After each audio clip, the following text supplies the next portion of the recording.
के बुखार short film में। ए अलबत कहतनी जी हमर लइका बानर लागत रौरा तो खाली पोछे नु न खाई, बाकी सब गुणवा तो बानरे के बा।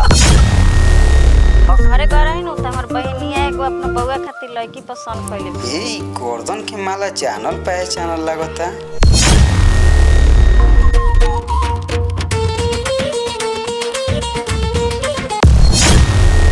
कारे गोलुआ ते खात पियत नहीं किसका काहे तरह तू बरात जात जवन बाप माता जी हमनी के खुशी खातिर अपन हर एक खुशी त्याग दिलक। आज वो बाप माता जी के बारे में एक पल खातिर के सोचनी है सब।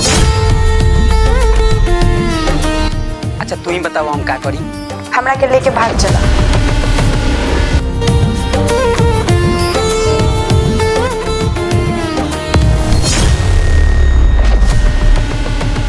देखी कोनो काम से गली तो ठीक बा, बाकी युग जमाना कितना खराब चलता वो देखते बनी।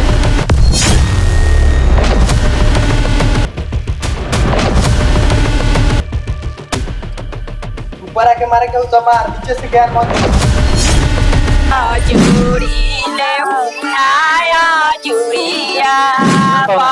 खुश रहा आ गइल आजो काहे ला आइला। अच्छा एके बार चौठारी के दिन तक अब तुम ही कुछ उपाय लगाओ, नहीं तो अगर तरह से शादी होना ना हुई तो हम जान दे देना।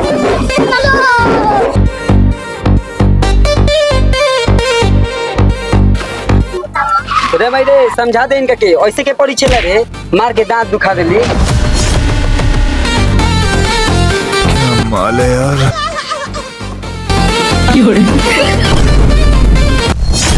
अरे साला अब बढ़िया की हमा बोलो की हमा क्यों जीजाजी थोड़ा आराम से, कल से दीदी तो आप ही की।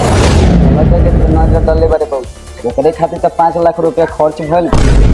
ए भाभी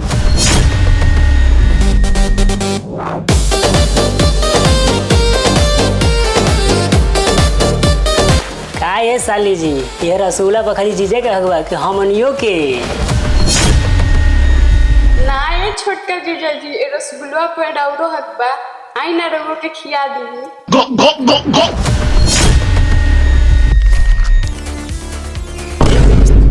नाश्ता में पास्ता ई कौन को ले व्यवस्था ए खाए के बता खा नाश्ता में पास्ता ना तो धरा घरे के रास्ता। बाराई घड़ी कम खाते नहीं जाना तनी भाई साहब डाइटिंग पनु बानी यही से कम खाता।